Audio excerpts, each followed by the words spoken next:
Welcome back, beautiful people, to another episode of Trey, the Terrible Collector. Today's episode is brought to you by crime. Welcome back, Michael, the Merrible Collector. It's good to have you on again. Oh man, the crime was fun. I really enjoyed doing it. Yeah, it really hits close to home. Sure This did. is Bailey. Bailey is going to be our mascot for the episode. She will be wandering in and out of frame and hopefully knocking things over and causing chaos. Havoc. Oh, causing havoc. Causing havoc. Topical. This is another spin-off series from the original Toy Biz X-Men line. This is the Mutant X series. Mutant X was a alternate reality comic book, and I'm going to read you a little bit about it right now. In another place, in another life, Alex Summers led a team of mutants known as X-Factor in a battle against oppression. His methods were extreme and his tactics questionable, but in his soul, he knew that he was fighting for a greater good. An explosion of a makeshift space-time distortion device tore him from that reality and transferred him to a parallel world where he has taken the place of his doppelganger. On this alternate Earth, Summers, also known as Havoc, finds himself allied with a team of mutants known as the Six. They are sinister, parallel versions of his friends and family he knew. It is to this dark, new place that Havoc has come, where he stands alone as Mutant X. My understanding of Mutant X was it was kind of like a universe if they never stopped the Inferno. Is that what it is? I don't know. So I don't know. The Maybe. Mutant X series had obviously, like it said, Havoc showed up in another reality, and then you had really unique versions of all of the other characters. In this reality, Havoc was like the premier superhero. Like the Six were like they were essentially the Yeah. Avengers. He was the superhero. He was essentially the mutant Captain America in this universe, which is great because coming from this universe, he was coming off of being a supervillain. He was running around with Genoshan murder squads and shit, wasn't he? Yeah. Or the Brotherhood. He was. My fault. He was like he had gotten his black suit back. Yeah. And I think they did that cool comic where he and Cyclops fought falling out of a plane. Which is how they also started being superheroes. Huh. Falling out of a plane. Whatever. Anyways. The mutants in the Six universe all have dark takes on the original 616 characters, and they all have something to do with things that happen in the mainline universe. So we'll go through them and kind of go through why everybody's neat and everything else. Do you want to start? You want me to start? You want to start with Havoc? Get him let's out start of with the way. Havoc. He's honestly the least interesting of all of them. Agreed. So right off the bat, you're gonna have a little bit of great artwork from the actual comic on the cover of the box art. So we're gonna tear right into that, and I'm gonna hand you the back. Yeah. If there was more info, there is a card in each of them.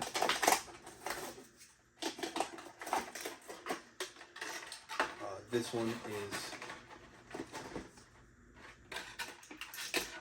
the art that they used on both the box and on the back, and is it on the? It's on the card as well. It looks like he farted and is waiting for you to smell it. He's sitting there. He's like. Yeah. So as far as the toy itself goes, it's a really great sculpt for Havoc, considering it's a little stiff. Yeah. But ankles, knees, his hips don't just go forwards and backwards; they go out, which I don't know why you would need for Havoc, but cool. Yeah. He's got a belt that doesn't quite connect, which is what he had in the comic, which was kind of fun and cool. It looks like he's essentially wearing a onesie. They all come with a little... Oh, I love that. And he's got ankle mobility. But it comes with a little stand. They all come with a little stand. So you can stand them all up. The cool. all of these spin-off series have a lot more detail, There's attention a ton of detail, to like even the face. Like like shadow work, Yeah. the painting on it is really nice. There's a lot of detail put into it. He kind of looks like one of the Baldwins. yeah, If he had blonde hair, like Steve, Steve. he does come look like Steve He Baldwin. looks like Steve Baldwin. I think if the X-Men movie had been made in like the 1998 or it mid would have been 90s, would Steve Baldwin. Yeah, Yeah. just have all the Or Baldwins Matt played. Damon. Matt Damon. Matt Damon. Next up, we're gonna unbox the Goblin Queen. So in this universe, Havoc is married to Madeline Pryor. And Madeline Pryor is who has been featured heavily in the X-Men '97 series. To a point. To a point. Jesus. No spoilers. Spoilers. Okay, yeah. I'm gonna go ahead and get this open. I'll take the box. Oh, hey, I got you this. Again, we have the card and the little base stand, so that's all neat. Her hair is interestingly painted. It looks like they tried really hard to have like highlights in it, and it just... I don't know that I love it. But the rest of her sculpt and paint job is really, really good. It's a shame that she doesn't have a belly button. What? Oh. Nope. Well, Oh, she's a clone. she's a clone. So she wouldn't have a belly button. The big difference between this and the main reality with her is she and Alex have a son. Yep. That didn't get time traveled. So already off to a better start than Scott. But they have a son named Scotty. Scotty, Did he have powers? I don't remember. Yeah, I'm sure he does. But I they think he probably is the one who fixes the whole timeline at the end. oh, so they just thought he was going to be like Yeah, Franklin. Franklin Richards. Um, But the stands again, very Stand's cool. really good. Her hips do the thing that a lot of the females figures do, where they just like pivot out to the side strangely, because I don't know. Her fingers are also kind of damaged. You see how they're like all smashed in there? Yeah, It looks like they were in the box real tight. real tight. But the detail on all like the gold little accoutrements and this stuff on her leg is super cool. Oh, I didn't realize that because they go full detail on Yeah, that. I got it right tons here. and tons of detail. On So there. like you can see in she had wrapping along the legs of her outfit that kind of turn into like vines and flowers and leaves, and they absolutely fill that in on the action figure. It looks very cool. Neat. Next. Yeah, next. All right. Next is going to be the Fallen, which is the Mutant X version of Archangel. Archangel. We're going to say Archangel because words. So instead of getting metal wings, Apocalypse sort of made him more like a dragon or a demon because, again, the Inferno storyline was kind of heavy in this series. This version of Warren was very, very, very different. He was cold. He was monstrous. He was just downright a bad person. A big part of this series was that Madeline was slowly changing everyone to be these evil characters.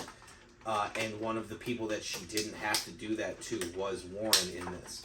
He was naturally just so incredibly bitter from what happened to him that he took great joy in being just a terrible terrible person.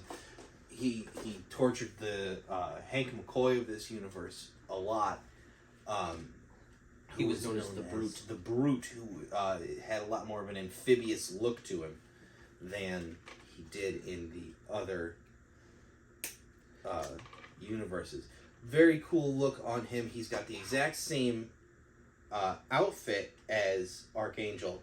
Those are amazing But wings. these wings are so cool. They clip into his shoulder blades, and they are translucent.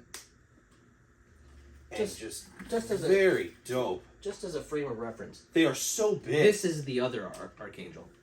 Like, look how big those fuckers are. and they stay in. I don't know how he's going to stand as. Yeah, he's got to be super top heavy. So we'll just kind of we'll put his arms forward for counterbalance. Yeah, he looks really dope. But again, a lot of detail in just like his hands are completely closed and useless. This one's closed completely. The right one has a little bit of space if you were going to put something in there, but it doesn't look like anything would honestly stay. But again, the wings are just so cool. So cool. Yeah, I think that's really great. I was most excited about this one, but now that I see this one out of the box, like, I really love it. That's really, really dope. So, the other two members of the six that we don't have toys of were Iceman, who was stuck in a state of perpetually being frozen, and killed everybody who came too close to him, like he had no control over it. Yeah. And the Brute, who you'd already mentioned. Mm-hmm. And then the last one is Bloodstorm. Who is the fucking coolest. It's absolutely the best. So my first exposure to like real X-Men stuff was Dracula versus the X-Men comic that I got as an X-Men Classics. I bought it at a like a drugstore or something in Indiana. Was it in Indiana or was it in Buffalo?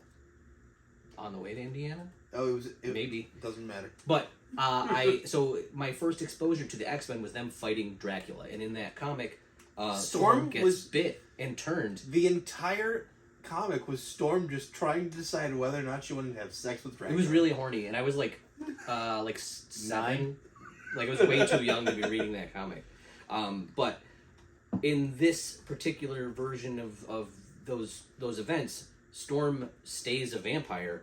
In the comic, she's incredible. So she's got her regular Storm powers, plus she has Dracula powers, like she can turn to mist into a fucking a bat. But then she also has like weird crossover powers where she can make like blood fall from the sky and like all sorts of really never goes hungry. Things. Just the whole thing's nasty and just awesome. So bottom part. This version of Storm comes with a really sweet leather jacket, so you know she's a badass. It also has a mohawk, which is really neat, and her eyes are painted red. Like, the detail on there are super cool. Oh, and you like her forehead? She's super scowled. She's got like little, I don't know, the scowl marks on her head. Like, so much more detail in her face and expressiveness than. Does the jacket come off or does it zip up? It looks like it's got a zipper. No, it's just pretend. Oh, yeah. I could probably get the jacket off.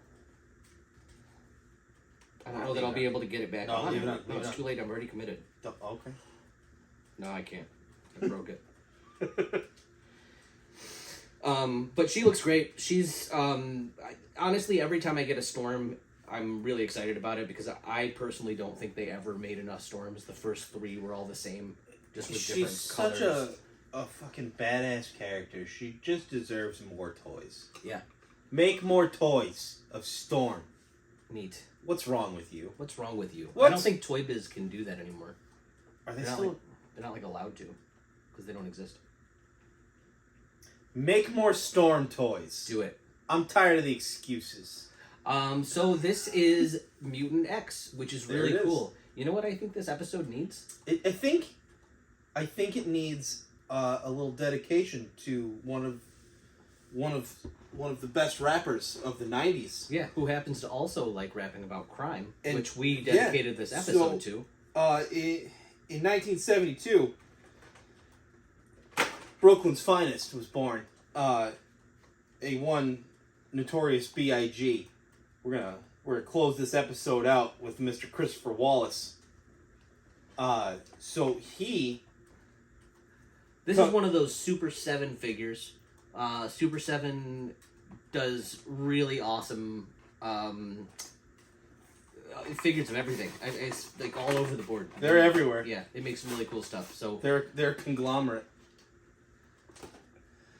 So he's